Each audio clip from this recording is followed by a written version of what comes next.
Welcome to Shabnoor medicine with doctor Haris Shoaib Khan. आज मैं आपको बताऊंगा राइबोफ्लेविन के बारे में। राइबोफ्लेविन क्या है, बेसिकली इसकी डिस्क्रिप्शन बताऊंगा।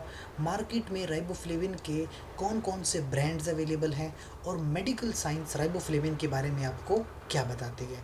सबसे पहले मैं आपको बताऊँ, riboflavin is also called as vitamin B2। जैसे आप जानते हैं कि विटामिन बी जो है वो टोटल 8 होते हैं, तो विटामिन B1 जैसे थायामीन है, तो विटामिन B2 को हम कहते हैं राइबोफ्लेविन। और राइबोफ्लेविन मार्केट में ब्रांड्स में अवेलेबल है, जैसे कि आप देख सकते हैं यहाँ पे आपको एक ब्रांड न्यूट्रीकॉस्ट का दिखा दे रहा है विटामिन B2 का। इसके अलावा विटामिन B2 जो नेचर वेज है उनका भी अपना प्रोडक्ट आता है विटामिन B2। इसके साथ साथ जो आपके पास मल्टी विटामिन है जैसे कि सेंट्रम वगैरह, उसमें भी ये मौजूद है। साथ में विटामिन B कम्प्लेक्स की अपनी मल्टी विटामिन आती हैं, उस प्रोडक्ट में भी ये आपके लिए और जनरल पब्लिक के लिए अवेलेबल है। स्टार्ट करूँ मैं डोजेज फॉर्म के साथ कि मार्केट में जैसे डिफरेंट ब्रांड्स अवेलेबल हैं, तो कौन कौन सी डोजेज पब्लिक ले सकती है।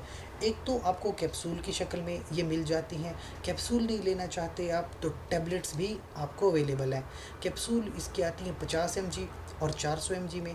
टैबलेट आती हैं 25 mg, 50 mg और 100 mg की टैबलेट्स अवेलेबल हैं।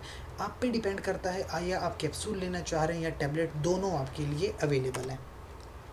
लेकिन ज़रूरी बात है RDA होती है रिकमेंडेड डेली अलाउंस, यानी कि अगर आप विटामिन लेना चाह रहे हैं तो आपके लिए एक दिन में कितनी डोज रिक्वायर्ड है, यानी रिकमेंडेड क्या है कि कितनी डोज लें तो आपके लिए काफ़ी होगी। तो अगर आप मर्द हैं यानी मेल हैं तो 1.3 mg पर डे, यानी एक दिन में 1.3 आपके लिए काफ़ी है। अगर आप फीमेल हैं तो फीमेल को थोड़ी कम रिक्वायरमेंट होती है, 1.1 mg पर डे काफ़ी होती है आपके लिए। अच्छा, अगर तो फीमेल प्रेग्नेंट है तो प्रेगनेंसी में या वो अगर बच्चे को दूध पिला रही है नर्सिंग में, दोनों कंडीशन में विटामिन की ज़रूरत ज़्यादा होती है। तो अगर प्रेगनेंसी है तो 1.4 mg पर डे, अगर तो बच्चे को दूध पिला रही है तो 1.6 mg पर डे की आपकी विटामिन की रिक्वायरमेंट है। मेजर चीज़ है कि आपकी रिक्वायरमेंट है, लेकिन आपकी बॉडी में ये करता क्या विटामिन। तो जो आपके पास राइबोफ्लेविन है वो दरअसल एक प्रोटीन का एक हिस्सा है, फ्लेवोप्रोटीन एंजाइम इसका एक कंपोनेंट है। और ये क्यों ज़रूरी है, जो आपके पास बॉडी में टिश्यूज़ होते हैं उसके अंदर जो सेल्स होते हैं, तो टिश्यू की जो रेस्पायरेशन है, टिश्यू रेस्पायरेशन के लिए फ्लेवोप्रोटीन का होना लाजमी है। इसलिए आपको एक तो अपनी टिश्यू को हेल्दी रखने के लिए विटामिन आपको चाहिए। इसके अलावा ये क्या करता है, पायरिडॉक्सिन को एक्टिवेट करवाता है। What is pyridoxine? It is called as vitamin B6। ठीक है, तो विटामिन B6 को एक्टिवेट करवाने के लिए भी आपको फ्लेवोप्रोटीन चाहिए। इसके अलावा जो ट्रिप्टोफैन होता है, ट्रिप्टोफैन क्या है? ट्रिप्टोफैन आपके पास अमाइनो एसिड है, यानी प्रोटीन का एक हिस्सा है। ट्रिप्टोफैन को कन्वर्ट करते हैं नायासिन। नायासिन क्या चीज़ है? Vitamin B3। तो यानी कि विटामिन B6 के लिए भी आपको रिक्वायर्ड है फ्लेवोप्रोटीन, यानी कि जो आपके पास राइबोफ्लेविन है। और इवन विटामिन B3 उसके लिए भी आपको चाहिए विटामिन B2। तो आपका विटामिन B2 मुख्तलिफ विटामिन के साथ मिलकर काम करता है। अच्छा, कुछ मेडिकल कंडीशंस हैं जहाँ पे प्रॉब्लम हो जाती है विटामिन की डेफिशिएंसी, यानी हम इसको कहते हैं राइबोफ्लेविन डेफिशिएंसी। अगर किसी में कमी हो जाए तो उनके लिए फिर क्या है, सप्लीमेंटेशन होती है। डेली डोज उनकी 6 mg to 30 mg per day. अगर किसी में कमी हो गई है तो 6 mg से 30 mg पर डे वो ये डोज ले सकते हैं।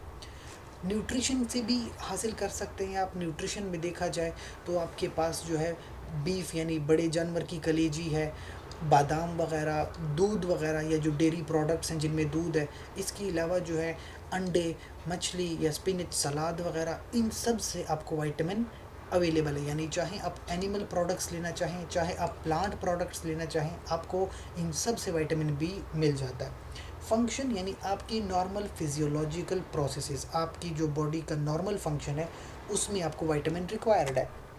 और खुदा ना ख्वास्ता किसी को डेफिशिएंसी हो गई है, वैसे तो बहुत ही रेयर है, डेफिशिएंसी किसी को होती नहीं है विटामिन B की, लेकिन अगर हो जाए तो क्या नुकसान है इसका, फिर ये सूजन हो जाती है। सूजन माउथ में, नोज़ में या लिप्स के ऊपर सोर्स बन जाती हैं, या फिर ज़बान की इन्फ्लेमेशन हो जाती है। इसके अलावा जो है डर्माटाइटिस, जिल्द वगैरह पे आपके रिएक्शंस आते हैं। खून की कमी हो जाती है, अनीमिया वगैरह ये प्रॉब्लम्स हो सकती हैं अगर किसी को विटामिन B2 की यानी राइबोफ्लेविन की डेफिशिएंसी होती है। So that was all about vitamin B2, जो मैंने आपको बताया कि मेडिकल साइंस आपको विटामिन B2 के बारे में क्या बताती है। मज़ीद विटामिन के बारे में जानने के लिए यूट्यूब पर डॉक्टर हारिस शुएब खान के चैनल पर आइए। यहाँ पर आपको तमाम विटामिन की मेडिकल इन्फॉर्मेशन मिलेगी जो आपके लिए बहुत मुफीद होगी। शुक्रिया।